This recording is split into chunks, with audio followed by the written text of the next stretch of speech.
Hello, welcome you all. Myself Rajkumar Verma, working as a lecturer in electrical engineering at Department of Technical Education Rajasthan.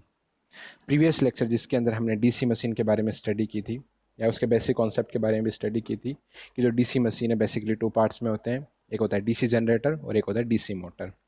उसी lecture के अंदर हमने study किया था कि जो डीसी जनरेटर है उसके अंदर जो इनपुट क्वांटिटी है दैट इज़ योर मैकेनिकल और आउटपुट है that is electrical energy. Okay, और डीसी मोटर है उसके अंदर जो इनपुट होगा वो आगे आपका इलेक्ट्रिकल एनर्जी होगी, जो आउटपुट होगा that will B mechanical energy. यानी इसी डीसी मशीन को हमने टू पार्ट्स में अलग अलग देखा था। उसी के फर्दर पोर्शन के अंदर हम डिस्कस करते हैं आज का लेक्चर 2। तो इस टॉपिक के अंदर हम स्टडी करेंगे तो इंड्यूस वोल्टेज इन कंडक्टर की, जो कंडक्टर है उसके अंदर इंड्यूस वोल्टेज क्या क्या होता है। देखो, अभी थोड़ी देर बाद में हम दो अलग अलग फॉर्मूले निकल के आएंगे कि E equal to N D phi by D T और E equal to B L V. तो B L V actually E equal to N D phi by D T previous class के अंदर हम समझ चुके हैं कि जब भी दो टाइप की कंडीशंस बनती है कि d phi by D t का एग्जिस्ट होना जरूरी है किसी भी ई एम एफ को इंड्यूस होने के लिए। अगर rate of change of flux present है किसी भी कंडक्टर के अंदर तो उसके अंदर ई एम एफ इंड्यूस होगा according to Faraday's law of electromagnetism.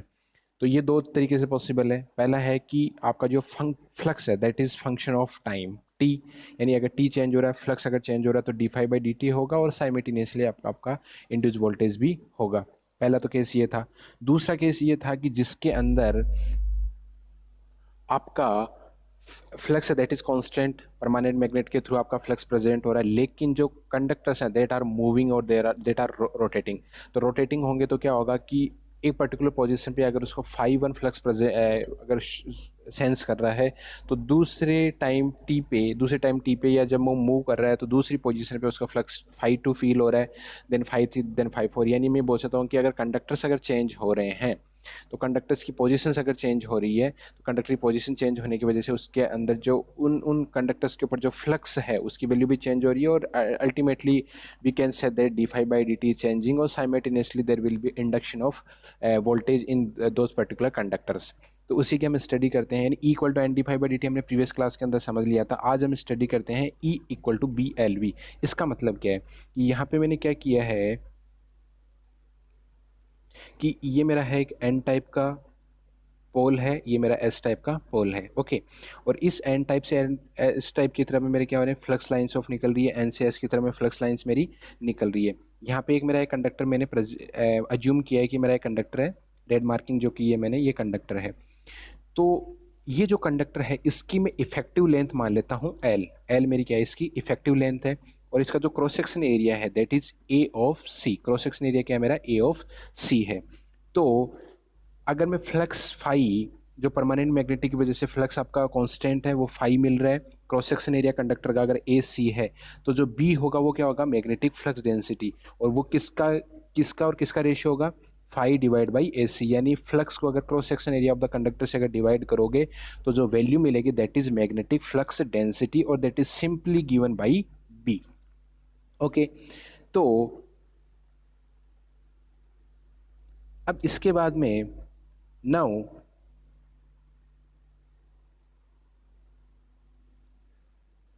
Suppose conductor moving with speed v।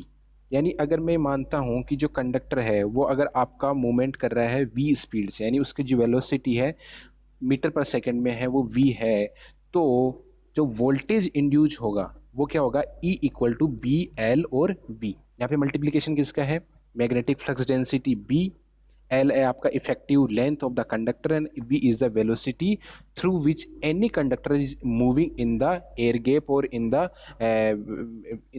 N और S pole, in between the N और S पोल। तो जो E इक्वल टू होगा वो क्या होगा, E equal to B L V. ये तो एक फॉर्मूला आपका। दूसरा फॉर्मूला क्या है, E equal to N D phi by D t, जो मैंने प्रीवियस क्लास के अंदर बताया था कि अगर चेंज ऑफ फ्लक्स अगर प्रेजेंट है तो जो इंड्यूस ईएमएफ होगा that will be E equal to N D phi by D T.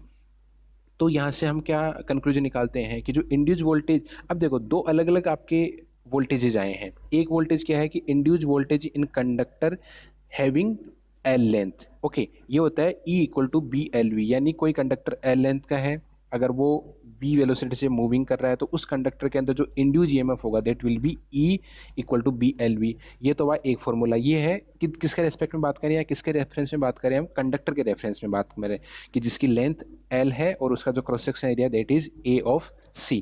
दूसरा है E equal to N D five by D t. ये जो E equal to N D five by D t जो induced voltage होगा वो क्या होगा, induced voltage in coil having N turns. यानी सपोज करो कि कोई एक कोयल है वो एन टर्न से मिलकर बनी हुई है, तो उसके अंदर अगर इंड्यूज वोल्टेज होगा तो उसकी वैल्यू होगी N D five by D T. यानी देखो E equal to B L V जो है that is reference with conductor and E equal to N D five by D T है that is reference with coil having the N turns.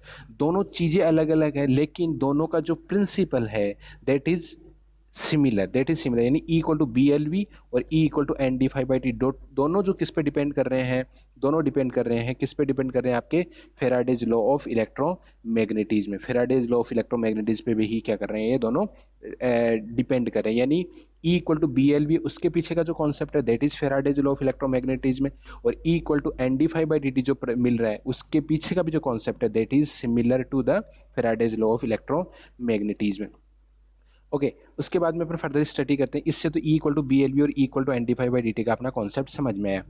Previous class जिसके अंदर मैं देखो field vector का एक representation बताया था कि अगर मेरा एक एन पोल है और एक मेरा एस पोल है, ये मेरा एन पोल है और ये मेरा एस पोल है, ठीक है। ये एक मेरा सर्कुलर कोई नेचर का कोई एक मैंने सर्किल बनाया है जिसके अंदर मेरा जो ये conductor that is moving from here to B point, C point, D point, D point और अगेन ए पॉइंट, यानी कंप्लीट एक सर्किल इसने कंप्लीट किया है। तो जो ये कंडक्टर है अपनी अलग अलग पोजीशंस के ऊपर क्या फ्लक्स को फील करेगा और उसका फील्ड वेक्टर अगर मैं स्पेटियल कोऑर्डिनेट के अंदर बनाता हूँ तो उस फील्ड वेक्टर का रिप्रेजेंटेशन कैसा होगा, एक साइनोसॉइडल नेचर का होगा। ये इसको हम प्रीवियस क्लास के अंदर स्टडी कर चुके हैं। अब देखो हम आगे की बात करते हैं कि इसकी वजह से यानी एन और एस पोल की वजह से और फील्ड वेक्टर की वजह से जो आपका फील्ड का जो डिस्ट्रीब्यूशन आया है इसके करस्पॉन्डिंग जो आपका ईएमएफ जनरेट होगा किन के अंदर, कंडक्टर्स के अंदर, उसका जो डायग्राम है या उसका वेव फॉर्म है वो क्या होगा। देखो ये जो ए पॉइंट है, अगर ये पॉइंट ए है यहाँ पे इस कंडक्टर अगर ये प्रेजेंट यहाँ पे, ये कंडक्टर यहाँ प्रेजेंट है तो यहाँ पे क्या होगा, मैक्सिमम फ्लक्स यहाँ पे प्रेजेंट होगा।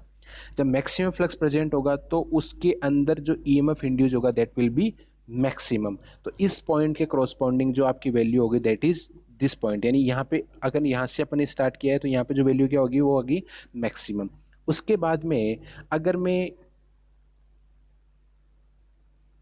अब अबोव डायरेक्शन में जाता हूँ यानी ए से बी की तरफ मूवमेंट कर रहा हूँ तो डेफिनेटली मेरे को पता है कि जो वर्टिकल एक्सिस है उस वर्टिकल एक्सिस पे जो आपका फ्लक्स होगा दैट विल बी मैक्सिमम, और जो हॉरिजॉन्टल एक्सिस है उस पे जो फ्लक्स होगा दैट विल बी मैक्सिमम, और जो वर्टिकल पोजीशन होगी उस पे क्या होगा, आपका फ्लक्स क्या होगा, मिनिमम होगा। यानी बी पॉइंट पे आपका मिनिमम फ्लक्स होगा। अगर फ्लक्स आपका मिनिमम है मतलब rate of change of flux भी नहीं है, rate of change of flux नहीं है, इसका मतलब क्या है कि उसके अंदर कोई भी ईएमएफ आपका इंड्यूस नहीं है। तो अगर मैं बी पॉइंट की बात करूँ तो यहाँ पे जो मेरा वोल्टेज होगा उसकी वैल्यू क्या होगी मेरी, यहाँ पे वोल्टेज की वैल्यू क्या होगी मेरी, 0 होगी, ठीक है। फिर अगर ये बी पॉइंट से सी की तरफ में ट्रेवल करता है तो उस कंडीशन के अंदर सी पॉइंट पे क्या होगा, आपका इस पर्टिकुलर कंडक्टर को जो फ्लक्स फील होगा, कौन सा, नेगेटिव फ्लक्स फील होगा, दैट विल बी मैक्सिमम। अगर नेगेटिव फ्लक्स मैक्सिमम फील हो रहा है मतलब उस पर जो नेगेटिव वोल्टेज होगा उसकी वैल्यू भी क्या होगी, आपकी मैक्सिमम होगी। तो सी पॉइंट पे जो वैल्यू होगी फ्लक्स आपकी इंड्यूस वोल्टेज की कंडक्टर में वो भी क्या होगी, आपकी मैक्सिमम होगी। अगेन जब सी पॉइंट से डी पॉइंट की तरफ मूवमेंट कर रहा है कंडक्टर, सी से डी की तरफ कंडक्टर मूवमेंट कर रहा है तो अगेन क्या हो रहा है, नेगेटिव फ्लक्स की जो मैग्नीट्यूड है या नेगेटिव फ्लक्स की जो वैल्यू है दैट इज डिक्रीजिंग, और अगर उसकी वैल्यू डिक्रीज हो रही है तो जो rate of change of flux है वो भी आपका क्या हो रहा है, कम हो रहा है। और rate of change of flux अगर कम हो रहा है तो इसका मतलब जो ईएमएफ इंड्यूज है उसकी वैल्यू भी क्या होगी, आपकी कम होगी। और ईएमएफ इंड्यूज की वैल्यू कम होते होते फाइनली डी पॉइंट पे जाके इसकी वैल्यू क्या हो जाएगी, कंप्लीटली 0 हो जाएगी। तो इस डायग्राम के अंदर हमें ये समझ में आया है कि जब फील्ड वेक्टर है वो स्पेटियल कोऑर्डिनेशन में उसकी जो बिहेवियर है दैट इज साइनोसॉइडल नेचर, और जब कोई भी कंडक्टर का मूवमेंट कंप्लीट एक सर्किल को करता है तो उसका जो नेचर होगा इंड्यूस वोल्टेज का, उसकी वैल्यू भी या उसका जो वेव फॉर्म होगा that will be also sinusoidal in the nature. तो देखो कि यहाँ पे भी जो वैल्यू आ रही है वो साइनोसॉइडल आ रही है। देखो एस से पॉइंट से स्टार्ट हुआ, then 0, then negative maximum, then again zero and then positive और ए पॉइंट पे पहुंच गया अगेन। यानी ए से ये स्टार्ट हुआ था, बी पे गया, बी से सी पे गया और सी से क्या हो गया, डी पे गया और डी से अगेन ए पे आया। यानी ए से बी, बी से सी, सी से डी और डी से, यानी ये कंप्लीट एक आपकी फंक्शन क्या बन जाएगा, साइनोसॉइडल। अगर इसको फर्दर में मूवमेंट करो तो क्या हो जाएगा, इस टाइप से, और अगर इसको इधर मूवमेंट करता हूँ तो ये क्या बन जाएगा, इस टाइप से। यानी कंप्लीट इसने क्या है, एक साइनोसॉइडल वेव को डिजाइन किया या साइनोसॉइडल वेव फॉर्म को इसने बनाया है। तो अल्टीमेटली जो कॉन्सेप्ट निकल के आया है वो ये है कि जब भी कोई field vector spatial coordination system में होता है तो जो कंडक्टर्स के अंदर वोल्टेज जनरेट होगा that will be in the nature of sinusoidal. ये कंप्लीट हुआ अपना कॉन्सेप्ट। उसके बाद में यानी इसने वन कंप्लीट साइकिल रोटेशन में क्या किया, ए से बी, बी से सी, सी से डी और डी से आया, तो जो वोल्टेज है that will B sinusoidal in the nature and it gives the concept of generator.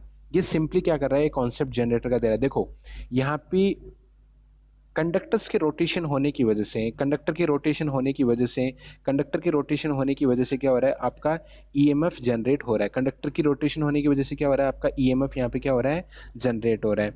तो मैं ये बोल सकता हूँ कि रोटेशन, कंडक्टर का अगर रोटेशन हो रहा है तो वो क्या है, मैकेनिकल वर्क हो रहा है। और अगर वोल्टेज का जनरेशन हो, इसका मतलब क्या हो रहा है कि आपकी इलेक्ट्रिकल एनर्जी का क्या हो रहा है, जनरेशन हो रहा है। तो इसका मतलब मैं सिंपली बोल सकता हूँ कि mechanical energy is converting into electrical energy और that simply gives the concept of generator. उसी की हम आगे की स्लाइड के अंदर ये स्टडी करेंगे कि सिंपल जनरेटर हम कैसे डिजाइन कर सकते हैं या सिंपल जनरेटर का कॉन्सेप्ट क्या होता है। यहाँ पे हम डीसी जनरेटर की बात नहीं कर रहे हैं, हम सिंपल जनरेटर की बात कर रहे हैं। मतलब मैकेनिकल इनपुट अगर आप दोगे तो आउटपुट में आपको इलेक्ट्रिकल कैसे मिलेगा, उसी की बात करते हैं। तो यहाँ पे मैंने क्या किया है कि एक एन पोल लिया है मेरा, एक मेरा एस पोल है, ठीक है। और यहाँ पे ये मेरा है एक कोयल है जिसमें ये एक मेरा कंडक्टर है और एक मेरा ये कंडक्टर है और अगेन यहाँ पे ये कंडक्टर हो जाके, और इसके बाद में ये मेरी एक क्या रिंग है जिसको मैंने ए रिंग नाम दे दिया है। और इस ए रिंग पे जो ये वाला कंडक्टर है यानी ए कंडक्टर है उसको क्या कर दिया मैंने, यहाँ पे सोल्डरिंग इसकी प्रोवाइड कर दी, यहाँ पे सोल्डरिंग प्रोवाइड कर दी है। इसी तरीके से इसकी सोल्डरिंग प्रोवाइड करने के बाद में यहाँ पे भी क्या है कि जो ये कंडक्टर है, इस कंडक्टर की इस particular ring that is called B ring, B ring पे भी क्या मैंने सोल्डरिंग प्रोवाइड कर दी है। यानी एक, यानी मैं ये बोल सकता हूँ कि जो ये वाला जो कंडक्टर है, ये वाला जो कंडक्टर है इस पे है मेरी ए रिंग है उसकी सोल्डरिंग है, और इस वाले कंडक्टर पे मेरी जो सोल्डरिंग है दैट इज बी रिंग, तो बी रिंग की सोल्डरिंग है। तो अब हम बात करते हैं कि कैसे इसका वर्किंग प्रिंसिपल होता है। सपोज करो कि इस पर्टिकुलर कॉयल के अंदर जो करंट की डायरेक्शन है that in the direction of, that in the direction of, that in the direction of downward to upward direction. Okay, इसमें ये होगी तो नॉर्मल सी बात है कि इसमें जो डायरेक्शन होगी वो क्या होगी आपकी अपवर्ड टू डाउनवर्ड डायरेक्शन, ठीक है। और यहाँ पे क्या होगी आपकी left side to right side, ठीक है।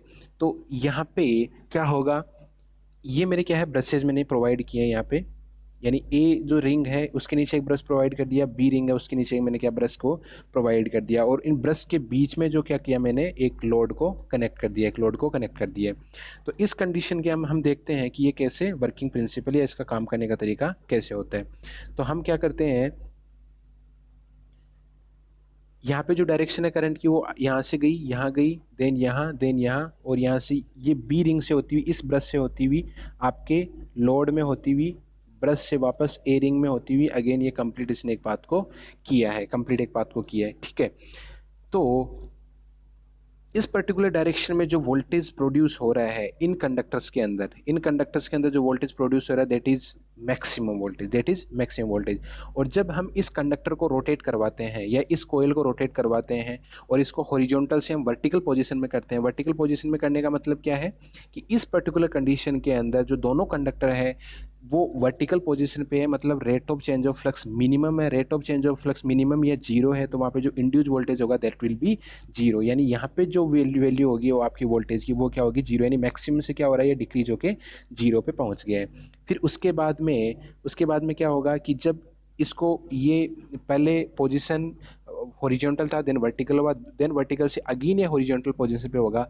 लेकिन यहाँ पे क्या होगा कि इस पर्टिकुलर कंडक्टर की जो पोजीशन है उसका मूवमेंट यहाँ पे हो जाएगा और इसका जो कंडक्टर का मूवमेंट है वो यहाँ पे हो जाएगा, ठीक है। यानी दोनों एक दूसरे के इंटरचेंज हो जाएंगे, क्योंकि पहले हॉरिजॉन्टल पे थे, देन वर्टिकल हुए, वर्टिकल से अगेन ये हॉरिजॉन्टल हो रहे हैं, तो पोजीशन ए बी पे आ जाएगी और बी आपकी ए पे आ जाएगी, स्लिप रिंग वैसे की वैसे रहेगी। तो इस कंडीशन के अंदर क्या होगा कि अगेन आपका जो वोल्टेज होगा दैट विल बी मैक्सिमम होगा, दैट विल बी मैक्सिमम, पर वो क्या होगा, आपका नेगेटिव मैक्सिमम होगा। फिर अगेन क्या है कि हॉरिजॉन्टल से वर्टिकल, वर्टिकल से हॉरिजॉन्टल, हॉरिजॉन्टल से अगेन वर्टिकल होता है, तो वर्टिकल होने पे अगेन क्या होगा, rate of change of flux आपका जीरो है, तो ईएमएफ वैल्यू क्या होगी आपकी जीरो, तो अगेन वैल्यू कितनी आ जाएगी आपकी जीरो हो जाएगी। और फिर अगेन क्या करेगा, ये वर्टिकल से हॉरिजॉन्टल मूवमेंट पे आएगा जो ओरिजिनल पोजीशन थी फर्स्ट कंडीशन के अंदर या फर्स्ट केस के अंदर, तो अगेन आपकी वैल्यू कितनी होगी, मैक्सिमम होगी। यानी अगर आपकी कोयल एक कंप्लीट रोटेशन करती है, तो इस कंप्लीट रोटेशन में सबसे पहले जब हॉरिजॉन्टल पोजीशन में रहती है तो इसमें जो मैग्नीट्यूड होगा वोल्टेज का दैट विल बी मैक्सिमम। फिर ये वर्टिकल पे होगा तो इसकी वैल्यू क्या होगी आपकी जीरो होगी, इसकी वैल्यू जीरो होगी। फिर जब ये वापस हॉरिजॉन्टल पोजीशन पे आएगा तो जो उसकी वोल्टेज मैग्नीट्यूड होगा that will B negative maximum. फिर अगेन ये वर्टिकल पोजीशन पे आएगी तो इसकी वैल्यू कितनी होगी आपकी जीरो होगी। फिर ये वापस घूम के जब ओरिजिनल पोजीशन पे आएगा या ओरिजिनल पोजीशन पे आए तो उसकी वैल्यू कितनी होगी, जीरो। तो इसका मतलब मैं ये बोल सकता हूँ कि जैसे जैसे कोयल का मूवमेंट हो रहा है, कोयल का मूवमेंट का मतलब कोई एक्सटर्नली फोर्स है, उसके थ्रू प्राइम मूवर के थ्रू हम कोयल को रोटेट करवा रहे हैं, मतलब क्या, मैकेनिकल एनर्जी उसमें हम इनपुट दे रहे हैं। मैकेनिकल एनर्जी इनपुट देने का मतलब क्या है कि रोटेशन होने की वजह से rate of change of flux हो रहा है, rate of change of flux होने की वजह से उसके अंदर ईएमएफ इंड्यूस होगा। यानी सिंपली मैं बोल सकता हूँ कि जो electrical energy, mechanical energy that is simply converted into electrical energy, और उसका जो नेचर होगा वो क्या होगा आपका प्योरली साइनोसॉइडल या ऑलमोस्ट साइनोसॉइडल हम इसको बोल सकते हैं। यहाँ पे जो कलेक्शन ऑफ करंट होगा वो क्या होगा, ब्रशेज के थ्रू होगा। यानी कंडक्टर के थ्रू करंट जाएगी आपके रिंग्स के अंदर, स्लिप रिंग्स के अंदर, स्लिप रिंग से जाएगी आपके ब्रशेज के अंदर, ब्रशेज से आपकी जाएगी लोड पे, लोड से अगेन ब्रश पे जाएगी, ब्रश से अगेन ये स्लिप रिंग पे जाएगी और अगेन कंडक्टर पे जाएगी, और इस तरीके से ये एक कंप्लीट एक पाथ को आपके कंप्लीट करते जाएगी, और इस तरीके से एक डीसी जनरेटर का हम डिजाइन कर सकते हैं। That is all for today, thank you very much.